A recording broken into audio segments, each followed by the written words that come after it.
And welcome to F1 Challenge Career Mode, Part 7. Today we are going to France, the Magny-cours circuit, a circuit which they no longer race at, and really should be because France is one of the homes of motor racing, along with Italy, Britain and Germany, and the United States.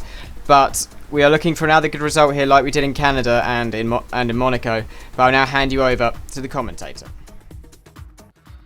Just before the free practice session begins, let's take a quick look at the Drivers' Championship. Mika Häkkinen first, Schumacher second, David Coulthard third. Well, that covers the drivers. Let's take a quick look at the constructors next. McLaren are running away with the Constructors' Championship. Williams are second. Ferrari are third. Located just a few kilometers south of Nevers, the Magny-cours circuit combines several short straights with an interest of slow to medium speed turns, hairpins and chicanes. Like the Spanish circuit de Catalunya, Magny-cours is a modern facility built specifically for motor racing. Right, so we jump straight into practice and going over the penultimate chicane. We've taken it just awfully, and then around the final corner we've set a 23 dead, but I haven't actually crashed in the first 2 laps here in practice, so that's something which doesn't normally happen here. Pedronis has already beaten my time. We've gone on the grass already, and could this be our first crash? It's certainly our first spin of the afternoon. But Magny-cours has plenty of runoff, as you heard the commentator saying. It's a modern circuit. I put that in apostrophe marks in the air there because modern circuits today mean circuits like Abu Dhabi. But at the end of the practice session, we actually crashed into the back of Jarno Trulli as he just drove in front of us on the way out the pits. But we're now going to go into qualifying, where I felt quite confident about the car. I wasn't worried about going off the track and hitting things because the car felt decent, it felt controllable, and the curbs weren't too much of a problem, the grass wasn't too much of a problem. But here we are on our first flying lap of the session, going around this right-hander. We've actually gone over the curb and spun just as I say that I felt comfortable with the car.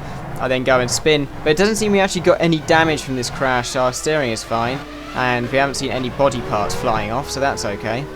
And then later on we do set a 28.3 from that lap, but then we go wide again, so it looks like we're making mistakes here in qualifying that I need to iron out if I want to get a good group position, obviously. But we're running out of fuel here, but it looks like we're going to set our first decent lap, going over the final chicane, which the AI seem to be slower than me at the final chicane, and we go across the line set at 120.3, but there's still improvement in the bag, because on a later lap, although there's an arrows there, we're just going to go straight down inside. The line is so close to the final corner, we jump over the final corner and do a 19.9.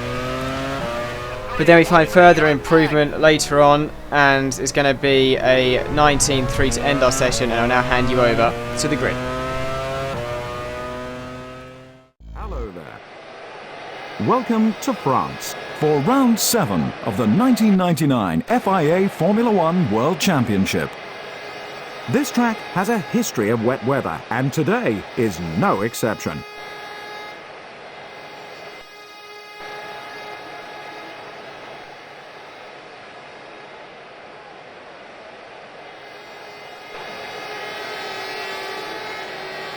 Schumacher first, Häkkinen second, Rubens Barrichello third. Schumacher just got the edge over his teammate. He starts from 4th. The Williams driver put on a fantastic display throughout the qualifying hour. He starts this race from a very promising 5th. Coulthard fared the same as his championship rival, the Williams driver. Jarno Trulli 7th. Jacques Villeneuve 8th. Heinz-Harald Frentzen 9th. Panis 10th.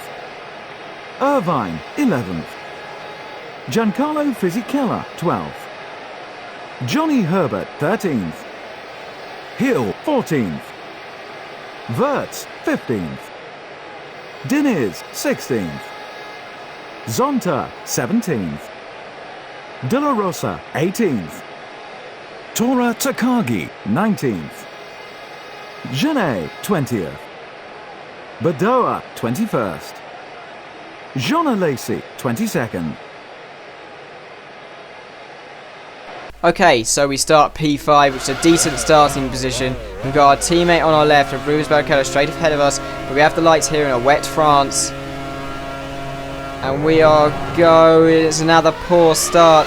We're trying to get it going. We're going on the right hand side, so we hope that no one crashes into the back of us, and we haven't had anyone crash into the back of us. We've got Olivier Parnis on our left, down his 10th, but we're now up into 9th. We may even get Frenton here for 8th position. We now need to look at Jacques Villeneuve in the BAR. Not that fast, that BAR, but Frenton's held it around the outside somehow, and he's come back at us, and he's taken 8th place, but it looks like we're going to take that straight back from him with the use of slipstream. Or you may even get Jacques Villeneuve into this hairpin. Do we on the brakes?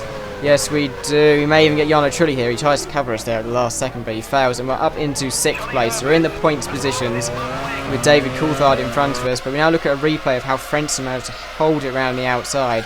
Sensational thing to do, but it's a shame that he lost it the very next straight. Literally a few metres he held that.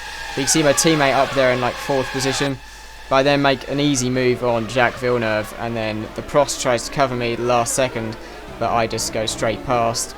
And it's an easy move. I then pulled away from the pack, but I was following another pack. I was following the front pack, and David Coulthard has worked his way past Ralf Schumacher and Rubens Barrichello on lap 4.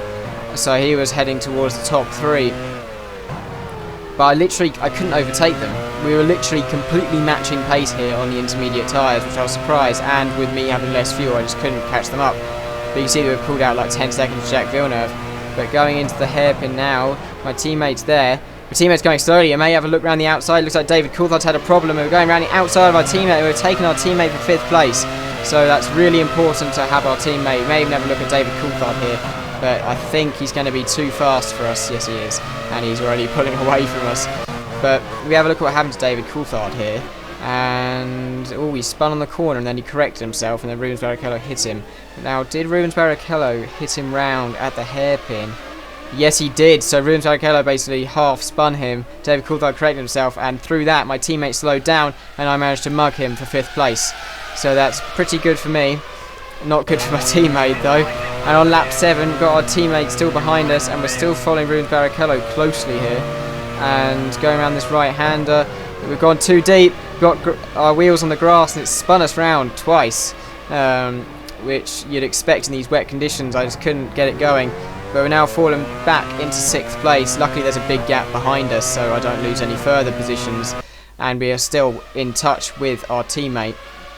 But you can see there it was a pretty easy mistake to make. Just I got my wheels slightly on the grass, and that was it. But on lap 12 I caught back up to my teammate, and I'm trying to have a look at him down into this last sector, which I seem to be quicker than him through this section.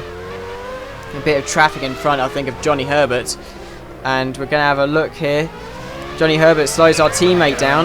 We're going to have a look at him. We've got the slipstream, maybe into this fast left-hander. Can we have him? No, he somehow holds it around the outside.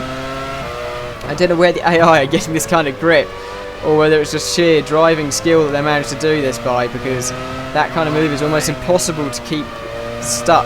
But we're now going to have a look at our teammate again, and it looks like we've actually gotten past this time. Rubens Barrichello has pulled out 7 seconds on Ralf Schumacher. I think Ralf Schumacher must have had traffic, sorry about that. But we're getting close to our pit stop now, and we're past our teammate, and he's hanging behind us when I see that my teammate has pitted. So it looks like the conditions might be changing. We might be changing onto slicks. Of course, we've gone up into 3rd place and come out ahead of a Sauber, but we need to piss the end of this lap. But at least it equalises the fuel advantage that I had, and the fuel disadvantage I had at the end of the race. But we're now pulling into the pits for a set of slicks. It's a really tight pit entry here, so I was very lucky. I would have wiped out half of my people. But now changing onto slicks. It's pretty slow pit stop, to be honest, so far.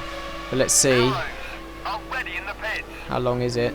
It's 12.8. It is a long pit stop. I don't know why. And Ralf Schumacher's already passed on the slick, so he had the slick advantage on a dry track, or drying track, and he pulled out a big gap. Now I've got all the fuel that I need for the end, so no more pit stops are needed. And it took me an absolute age to catch him up, because our pace was identical, and through pretty much all sectors we were identical. I had no real places where I had advantage except from the last sector. and this battle was really difficult because of course I had the same thing. But I'm going to have a look at him here, maybe into the last corner. We're going side by side. We're still side by side, and we're going to have a look into the first corner. We're still side by side into the first corner. Can I hold it around the outside? Ralf Schumacher, he's going down the inside. He's still there. Can he hold it around the outside? He can, and he goes past us. How did he do that? That was sensational from the AI. You wouldn't see that in F1 2013 for sure. But look, we go down the inside, slight corner cut, but we can't really help that. And we go side by side all the way down the main pit straight. And then round the first corner, I try to close the gap on him, but he hits all those cones. Doesn't slow him down though. And then he cuts across the grass, and then he goes right round the outside of me. A sensational move from Ralf Schumacher there. So we're going to have to try and find another opportunity to get past, which might be here on lap 33. We've only got 4 laps to go, and we've got traffic up ahead in the form of Marc Genet. So let's see what happens here with Marc Genet, because he's going to slow down for us, and he's going to slow down my teammate, and we're going to go straight past him. A back marker has helped us yet again here, helped us in San Marino, and it's helped us again here. So we're past our teammate and up into 5th place. Rubens Barrichello is 17 seconds up the road, so we've got no chance of catching him. But we're on the final lap here. Mika Hakkinen has won the race. Michael Schumacher 2nd, David Coulthard 3rd, Rubens Barrichello 4th. I'm going to come 5th, and my teammate's 6th. So Williams still get points, but I've beaten my teammate crucially, and that is the most important thing in this race. We didn't have the pace for a podium, as my driver just goes into the wall, because that's what happens after you go across the line. But yeah, that was a pretty good race there, I felt. Really difficult to keep up with all the AI at times, especially David Coulthard. He was so fast. But Mika Hakkinen wins after DNFing in Canada. After that fantastic French Grand Prix, let's take a look at the final results. Hakkinen first. Michael Schumacher second. Coulthard third. Rubens Barrichello 4th. The Williams driver 5th. Ralf Schumacher 6th. Okay, so I finished in 5th position, so that's 2 points to my name, so that's a decent turnout there. And it looks like barely anyone retired from the race, which is weird. Only 2 people retired. One from a DNF on the first lap, and the other one was a gearbox problem for Jacques Villeneuve. Jacques Villeneuve's not having a good season either as Eddie Irvine, who yet again missed out on the points. With the results confirmed, it's high time we updated the Drivers' Championship. Hakkinen extends his lead at the top of the Drivers' Championship. Yep, so David Coulthard has now overtaken us, but we need to watch out for Rubens Barrichello as he caught up on us a bit during that race. And we're now going to take a look at the Constructors' standings. McLaren move further ahead at the top of the Constructors' Championship. Williams are second, whilst 3rd place is held by Ferrari. Yep, so we still need to watch out for Michael Schumacher really, because Eddie Irvine isn't doing a good job this season. But we're in 2nd place. I really hope you enjoyed this video. If we can hit 50 likes on this, I'll be extremely happy. And I want to thank you all for the support. But I will see you next time, which is my home Grand Prix. It is the British Grand Prix. I will see you in Silverstone. Goodbye.